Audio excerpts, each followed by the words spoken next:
they were catching it. It was hard for us to see because it was like two ramps, two elevations like, and we couldn't see hardly anything. Only once we got on the beach, that was quite some time later, but up at the #1 airfield. Our job out there was to secure the beach, which they did after just a few days, but there was still plenty of fighting going on.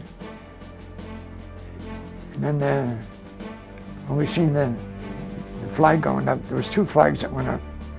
The ones that the Marines raised on an old piece of pipe and a small flag. All I know is that 3 of the fellows got killed before the second flag was raised. They were killing them off so fast. The guy that made that really good picture, that was the second flag that was raised. So felt pretty good.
Welcome to Triumphant Spirit, America's World War II Generation Speaks.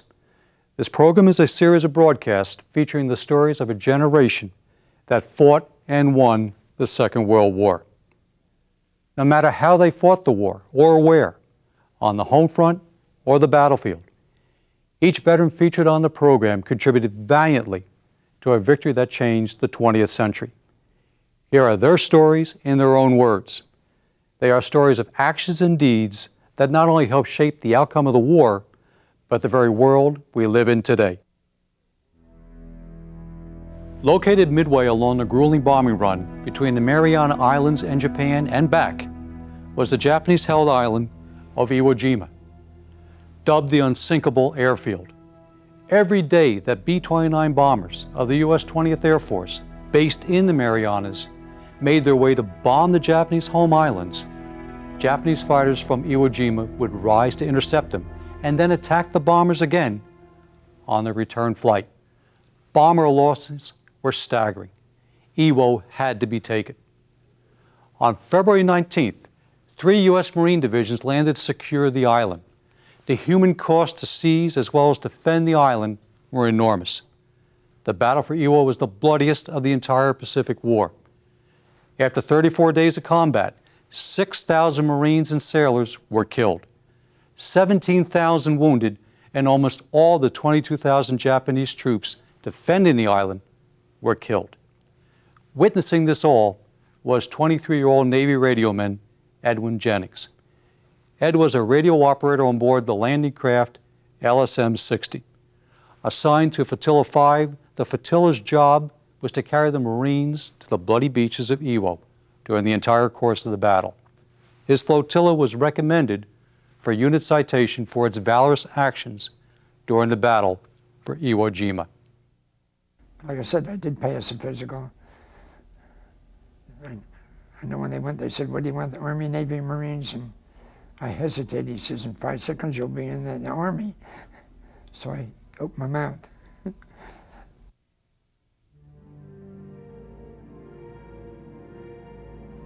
Landing ship medium, 200 foot and 6 inches long, 34-foot beam. 2 anchors, one on the bow, on the port side, the left side, and a stern anchor to pull you off the beach in case you got stuck. You had two bow doors. They weighed tons, and a ramp that lowered down. We picked it up in Houston, Texas, Brown Shipyard. I think we got there around the 15th, 20th of August, something like that, in 1944. It was commissioned the 25th of August, 44. We went from there to Galveston, Texas for a shakedown, a 3-day shakedown cruise. From there we went down through the Panama Canal and up Central America to San Diego. And from there we went to Pearl Harbor. We left Pearl Harbor for Eniwetok, where we loaded up with supplies. Didn't even land on the island, just a barge out in the middle of the water.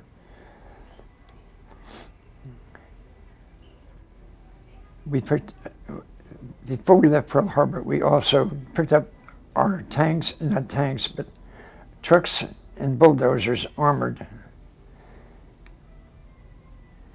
From there we went to Eniwetok,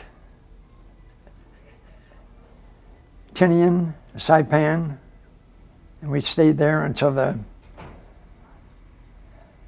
15th of February, where we headed, the night of the 15th, we headed for Iwo Jima. We were notified, I'd say a day or two before we got there, where we were going. They wanted the island more for the planes, the bombers coming back from Japan, a base for them to land. They had to finish that airstrip. They built a road to the top of Suribachi, and I think in about 2 weeks, where the Japanese had taken, I don't know, a year or two to build. I know one day we went up on it, took a walk on the island, and I think it was a P-51, I think it was a double fuselage, come in, over us, and of course we ducked, and they just make a loop and come around and come in for a nice smooth landing. But we didn't stay up there too long. That's all it was sand and sulfur. That stench would make you sick. I mean, it was like rotten eggs, that's all you smelled. And they said you could dig a hole down a foot and still cook an egg on it, down in that sand. And they had to use tracks to run a lot of the equipment over, because otherwise they'd have just sunk down. We could see Suribachi pretty close. You couldn't hardly see anybody going up because it was quite I think the island was 2 miles across but 5 miles long. That's all it was. At the time of the landings, I was a captain's talker on the bridge. Well, we stood a 4-hour watch and 8 hours off. But during the invasion itself, I was on the bridge all the time. Sometimes we were there for 22, 23 hours at a time.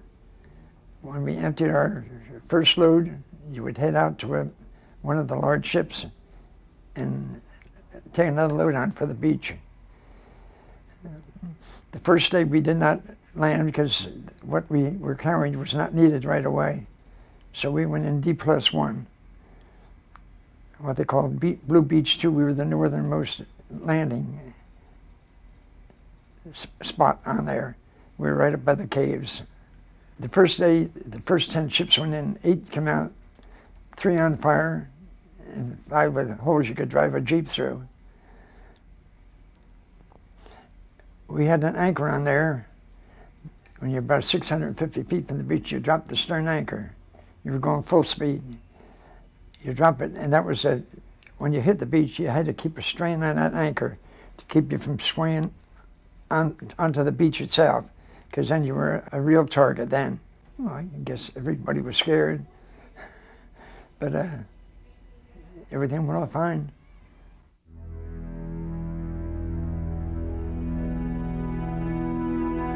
We rode around the island the night before the invasion, with shells going over our head all night long from the cruisers and battleships and carriers. They were fired from a real distance.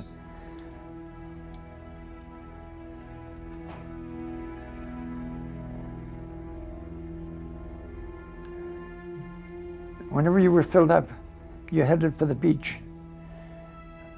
The first few days, you didn't know what you were going to see when you hit the beach, because we went in nights. Sometimes you went by a Marine floating by. And you didn't know whether you run over anybody or not, because you were going full speed, which is about 14 knots. And then there was, for a few days, there was no place to do with the Marines, the bodies, except stack them up in piles. Sometimes a mortar would come over and hit the pile, and then they'd start picking them up in ducks and taking them out to the LSTs, which was used as temporary hospital ships. And then they would examine them there and then send them on out to the real hospital ships. Well, we just, you get in a circle and you just keep circling until you get ready to go in, and then you open your bow doors. Well, we just had to shut them till the next day. They decided they didn't need us right away, because all of a sudden the firing got heavier on the beach. They let the first waves come in, and then they started shelling the beach to keep any new ones from coming in. We were in Blue Beach 2, that was the northernmost landing, and there was this old torn up ship on the beach. And we were wondering why, when the shellings coming up the beach from mortar shells, why we weren't hit. They always seemed to stop. We would get the concussion, but nothing bad, nobody hurt. And the next day they checked it out, and they found 2 Japs in there with a shortwave radio. They didn't want to lose their communication. We went in on D+1 the next morning. And we got about half our cargo off, and the firing got so hot we had to get out. We were just carrying armored covered bulldozers and trucks, and this crane on the fantail run by 2 CBs. And then from then on, you took anything that they handed you, whatever was needed on the beach. So I don't know just how many we took. But during the battle itself, see, all we did was, most of our landings were at night. You went in on a flashlight. That's all they were showing on the beach, so we knew where our beach was. I say at least once, sometimes two loads a day we take in. Some days it might be an off day or something. But they kept everything working good, and we did our job and got off the beach as soon as you could. They were catching it. It was hard for us to see, because it was like 2 ramps, 2 elevations, and we couldn't see hardly anything. Only once we got on the beach, that was quite some time later, but up at the #1 airfield. Our job out there was to secure the beach, which they did after just a few days, but there was still plenty of fighting going on. And then when we seen the flag going up, there was 2 flags that went up.